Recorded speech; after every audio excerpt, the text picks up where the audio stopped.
When you boil something to your essence, it's actually really simple and kind of, it's not really that interesting. But when you boil something to the essence in like an unusual way, that to me is interesting, you know? So it's like taking the long way to get to a point, you know? Like riddles are about like clear ideas, you know? Like a riddle about something really confusing doesn't really work, you know? Like a riddle is about like a simple thing, you know? But it's like this, you know, it's like circular language. It's like how many times can you say what came first, the chicken or the egg, you know, with a visual. And like basically like for me it's like everything I do is about like people, how things operate, you know, in relationship to each other. So it's like eggs and chickens, and how many times can I say that, you know? He's at a potter's wheel and his head is becoming the pot, and it's like my mind or me becoming my art. I mean, there's definitely like this thread in my work, and it can't be summed up as easily as like kind of like simplifying things, you know?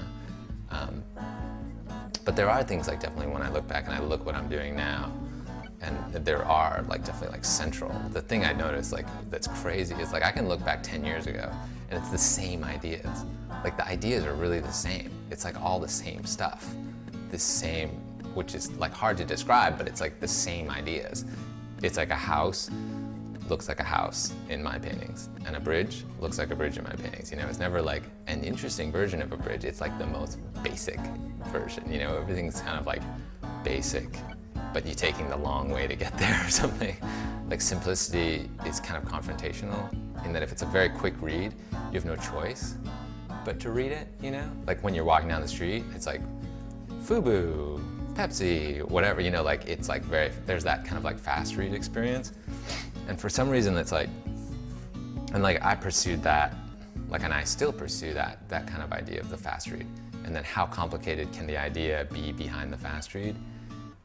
If a guy's like playing piano and his fingers are piano keys, it's like this fast read, but it's kind of ambiguous. It's like this ambiguous way of talking about, you know, creativity or inspiration. I always thought like, I'm gonna draw forever, and that's the way I'm gonna work. And so I thought I was gonna be like an architect or something, because I didn't know that you could like do graphics.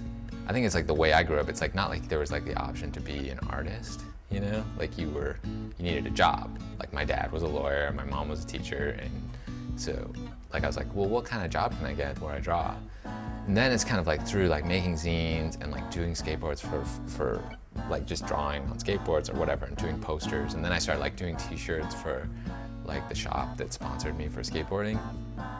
And it just kind of like, you slowly realize like, oh, I can just do this. Like I want to take graphics and do it in a gallery, like kind of as part of a show. And I want to do animation and film work. And that's just what I did. And I was just like, anything that came, I would like, somebody would come for me to do a poster and I'd say like, well, what if I did an animation for you for this or that, you know? And I just like pushed this kind of work and just focused on that.